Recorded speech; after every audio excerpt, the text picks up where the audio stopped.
Taux de change. Les pays en développement doivent adapter un taux de change compétitif qui favorisera leurs exportations en les rendant moins chères à l'étranger. Ça, c'est clair. Hein, taux de change. Donc, la dévaluation du dinar, ça, c'est depuis 2015. Hein, et tout, on va dire ça, hein, tout, même si actuellement on dit que les réserves de change, qu'il y a un excédent commercial de quelques milliards de dinars, etc., ceci n'empêche en rien l'ordre du FMI et de la Banque mondiale, surtout de la Banque mondiale, de dévaluer encore le dinar. Hein, c'est-à-dire, ils vont rentrer dans les histoires, les salades de cycliques, de procycliques et de contracycliques, etc. Bon, privatisation. Les entreprises privées fonctionnent de manière plus efficace car leurs dirigeants sont directement intéressés, bon, etc. Bon, ça, juste le titre, hein, les privatisations. Je vais essayer de me rappeler rapidement, quels sont les projets de privatisation en Algérie. Hein. Quels sont les projets de privatisation le premier projet de privatisation le plus important, c'est celui des autoroutes. Hein, les autoroutes. Pour ça, vous voyez les calculs que j'ai fait 2017 ou 2016. 2016 sur la privatisation des autoroutes. Quelque chose qu'on ne dit pas du tout. La privatisation de la téléphonie. Le découpage de la boucle locale. Pour ça, j'ai fait. Il y a des calculs, hein, j'ai fait. J'en ai marre des calculs. Hein, des calculs financiers, combien perdra l'Algérie. Hein, même chose pour la privatisation des autoroutes. Donc, privatisation des autoroutes, téléphonie mobile, réduction du volume de la couverture des assurances, de l'assurance maladie en Algérie. Donc, ils vont privatiser l'assurance maladie. Ils vont donner une partie, une très bonne partie au privé. Hein, etc. Qu'est-ce qu'il y a comme projet de privatisation? Ils vont revenir sur les affaires de SNS Al-Hajjar, etc., la métallurgie, ce qu'ils ont fait avec les Turcs. Hein, les Turcs. Qu'est-ce qu'il y a d'autres privatisations? Est-ce qu'ils vont ouvrir le transport? Le transport aérien, ça y est, ça c'est réglé là. Hein, même s'ils ont freiné. Hein. Bon. Privatisation, déréglementation. Voilà. Ça, c'est un point, hein, c'est un point. La déréglementation, j'en ai parlé. Déréglementation, ça frappe directement. Yassan al-Khari. Hein. Déréglementation, les réglementations publiques excessives, etc., n'ont qu'à sur le niveau élevé de la bureaucratie, etc. Le gouvernement doit déréglementer l'économie, c'est-à-dire rendre l'économie... ça, c'est la préconisation de la Banque mondiale. Hein. La déréglementation, la dérégulation et le décloisonnement. Hein. Donc ça, la Banque mondiale, le monsieur de la Henschel, quand il est venu à Alger, il leur a dit ça. Hein. Il a dit, vous allez décloisonner. Hein. C'est-à-dire, vous allez privatiser les banques, vous allez créer un marché financier en Algérie, etc. Alors qu'il n'existe pas. Ils sont incapables de produire une loi correctement. Maintenant, et la dernière, c'est le droit de propriété. Ça, il faut, même si ça paraît banal, c'est vraiment le joyau, le cœur, le noyau de ce que visent les étrangers en Algérie, les droits de propriété.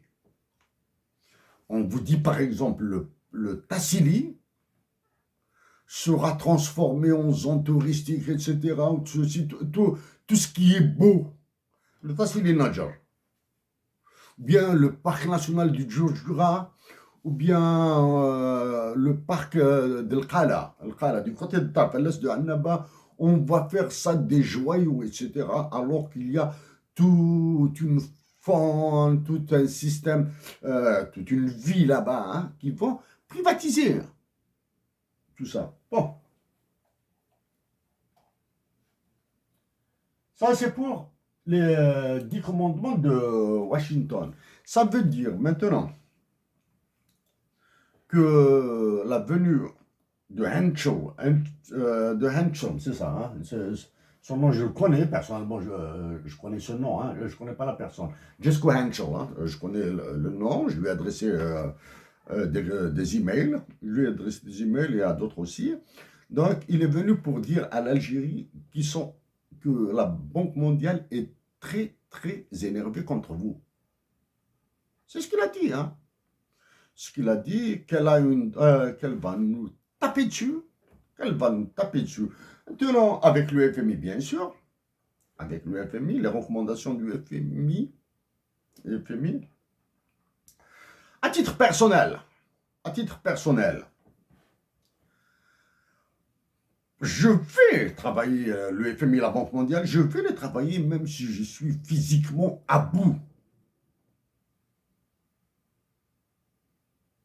Nous, cet exil, hein, la nostalgie, l'exil et la nostalgie me tuent. J'ai envie de venir en Algérie, mais il m'est impossible de venir, de le faire. Je vais les travailler, le FMI, la Banque mondiale. Est-ce que j'ai une relation avec l'UFMI et la Banque mondiale directement? Non. Est-ce que je les connais? Oui. Du moins, je connais. Je me suis adressé à plusieurs reprises à eux. Je suis parti même à Washington pour ça. Je vais déplacer le terrain du conflit avec eux. Parce que j'ai un passif avec la Banque mondiale. J'ai un très lourd passif avec la Banque mondiale. Et même si j'ai ce lourd passif avec la Banque mondiale, je vais travailler pour ma patrie. Je ne dirais pas que je vais me battre pour ma patrie. Je ne peux pas me battre pour ma patrie. Parce que pour se battre, il faut un groupe contre un groupe. Moi, je vais travailler pour ma patrie. Je vais travailler la Banque mondiale pour l'intérêt de mes compatriotes. En 2015, hiver 2015, regardez l'intervention qui est longue, hein, presque 2 heures, sur l'impact de la dévaluation du dinar. J'ai fait. En 2015, ça fait donc à peu près, maintenant c'est la 8e année, c'est la 8e année depuis que la dévaluation du dinar a montré ses ravages sur l'Algérie. Au milieu de l'intervention, ça je me souviens que c'était au milieu de l'intervention, j'ai eu des mots durs avec le président de la Banque mondiale de l'époque, Jim Yong Kim, c'est un Américain, et avoir des mots durs avec un président américain, même s'il les ignore, ses services se souviennent. Ces services se souviennent tout, hein, ces conseillers, ces économistes, ils ont tout, absolument tout ce qui concerne l'Algérie. Hein.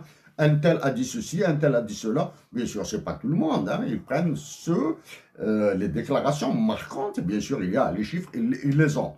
Les chiffres, ils les ont. En 2015, c'est vrai que vous allez voir, maintenant que c'est du café que je dis, hein, c'est du café. En 2015, vous allez voir il y avait un verre de jus d'orange qui m'aidait à parler. En plus, il faut ajouter la timidité. Donc, dans mon jus d'orange, il y avait mon ivresse. Je vous le dis, hein, je vous le dis naturellement et honnêtement. Dans mon jus d'orange, il y avait mon ivresse. J'ai eu des mots extrêmement durs avec le président de la Banque mondiale, Jim Yong Kim. À l'époque, c'était un Africain, Emmanuel Noubissier, quelque chose comme ça, qui était le résident permanent de la Banque mondiale à Alger. Emmanuel Noubissier a été chassé. Fait 2 ans, ça fait au moins 2 ans, je me suis adressé à David Malpass, le président de la Banque mondiale, en anglais, vous pouvez trouver.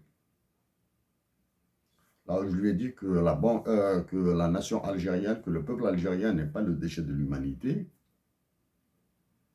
Je pars avec, pas un point négatif. avec cette charge passive. C'est-à-dire, tout ce que je ferai auprès de la Banque mondiale pour ma patrie sera ignoré, sauf si les Algériens réagissent ainsi, ce qu'on appelle, les termes de l'équation de négociation vont changer complètement. Pour moi, il me sera très difficile de changer les termes de la négociation avec le FMI et la Banque mondiale.